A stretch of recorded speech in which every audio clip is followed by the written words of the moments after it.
Bonjour à tous. Donc, voici une petite vidéo pour la correction des deux activités que vous deviez faire sur les puissances de 10. Donc, normalement, elles sont très simples, mais on va vérifier que vous avez bien compris. Donc, c'est sur l'écriture décimale, une puissance positive de 10. On vous demande de donner l'écriture décimale des nombres suivants: 10 exposant 3, 10 exposant 5 et 10 exposant 9. Alors, 10 exposant 3, il s'agit de 10 fois 10 fois 10. D'accord? Vous avez 3 multiplications de 10, donc ça fait 1000. 10 exposant 5, vous avez donc 5 multiplications de 10. En fait, finalement, vous avez 100 000, c'est-à-dire un 1 suivi de 5 zéros. Donc ça, c'est très pratique. On commence déjà à s'apercevoir que vous en avez 5 et vous avez 5 zéros. Attention, hein, ceci n'est valable que pour les puissances de 10. Les puissances des autres nombres, ce n'est pas le cas. Ensuite, vous aviez 10 exposant 9. On se doute bien que vous multipliez le nombre 10 9 fois à l'identique, et donc vous avez un 1 suivi de 9 zéros. Donc, l'écriture décimale, par exemple, de 10 exposant 12, on se doute bien de la même méthode. Elle serait donc suivie c'est un 1 suivi de 12 zéros. Donc ensuite, à l'inverse, on vous donne un nombre, une puissance de 10, mais non écrite avec une puissance, c'est-à-dire 100. 100, c'est 10 fois 10, donc c'est 10 au carré. 1 million, c'est 10 fois 10 fois 10, voilà, il y a 6 zéros, donc 10 exposant 6. Et là, il y a ce nombre, on ne sait pas trop bien le décrire, d'accord? Vous avez 1, 2, 3, 4, 5, 6, 7 paquets de 3 zéros. Il y a donc 21 zéros, donc à l'inverse, on va l'écrire 10 exposant 21. Ensuite, donc, on vous demandait de réaliser des opérations avec les puissances de 10. Donc ici, vous avez 10 au carré fois 10 exposant 3. Donc on va écrire ce que c'est. Donc 10 au carré, vous avez 10 fois 10, c'est-à-dire 2 facteurs de 10. Ici, vous avez 10 fois 10 fois 10 pour le 10 exposant 3, c'est-à-dire il y a 3 facteurs de 10. Donc au final, il y a 2 facteurs suivis de 3 facteurs, donc vous avez 5 facteurs 10 au total, ce qui fait donc 10 exposant 5. On fait la même chose ici. Alors quand on écrit cette écriture avec 3 petits points, ça veut dire que donc on continue la logique des multiplications de 10 et on n'a plus qu'à indiquer le nombre de facteurs. Donc ici, il y en a 5 et à côté, ici, puisque c'est 10 exposant 4, vous en avez 4. Donc en tout, on en a 5 et 4, on en a 9. Donc ce qui donne 9 facteurs de 10, on en a 10 expose, ça donne le nombre 10 exposant 9.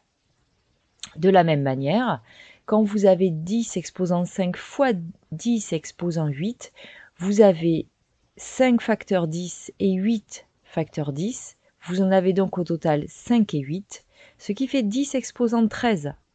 D'accord? Donc de la même manière, pour faire ce calcul, 10 exposant 7 fois 10 exposant 6, vous avez bien compris de quoi il s'agissait, ça fait donc 10 exposant 13, puisque ça fait 7 et 6. Donc imaginons que nous avons n facteur 10, p facteur 10, à la fin vous en avez n plus p. Donc ça c'est une formule. Quand vous multipliez donc deux puissances de 10, le résultat final est toujours une puissance de 10 et vous ajoutez les puissances. Donc n plus p. Alors, cette fois, vous avez non plus une multiplication de 10, mais un quotient de puissance de 10. Donc, par exemple, ici, vous avez 10 exposant 5 sur 10 exposant 2. Donc, on les écrit. Eh bien, quand on simplifie cette fraction, vous voyez, il y a 2 exposant 10 en haut, 2 exposant 10 en bas. Bilan, il en reste 3 facteurs de 10, 3 multiplications de 10, ce qui s'écrit 10 exposant 3.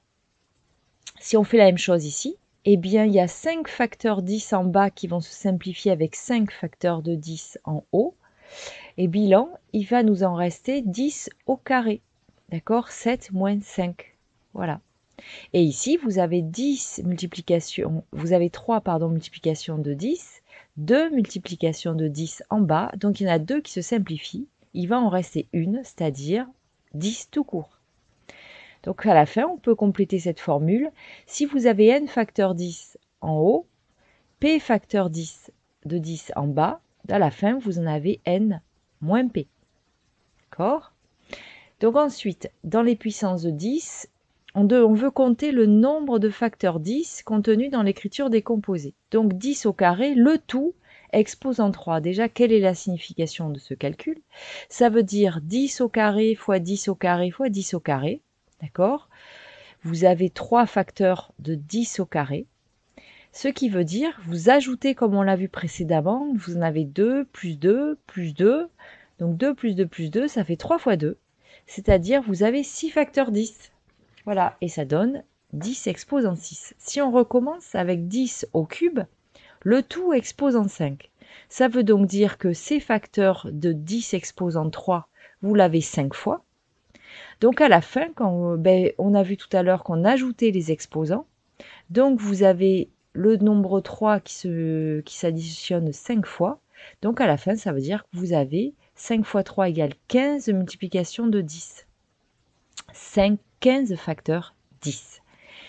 Et alors, on se pose la question, combien aurait-on de facteurs 10 dans cette écriture, c'est-à-dire 10 exposant 5, le tout exposant 8? Eh bien, il y en aurait 5 fois 8, c'est-à-dire 40. Le nombre serait donc pas 40, mais 10 exposant 40, ce qui est énorme. Ensuite, on vous demande de compléter la formule suivante. Quand vous avez 10, n facteur 10, le tout p exposant p, ça veut donc dire que vous multipliez ici vos deux facteurs, puisqu'ici vous aviez 5 fois 3, vous en aviez 15, ici vous aviez 3 fois 2, ça faisait 6, et ici vous aviez 5 fois 8, c'est-à-dire 40. Et ça, c'est l'exposant du 10. Ça veut dire qu'ici, vous multipliez, d'accord, vos facteurs, vos puissances, pardon.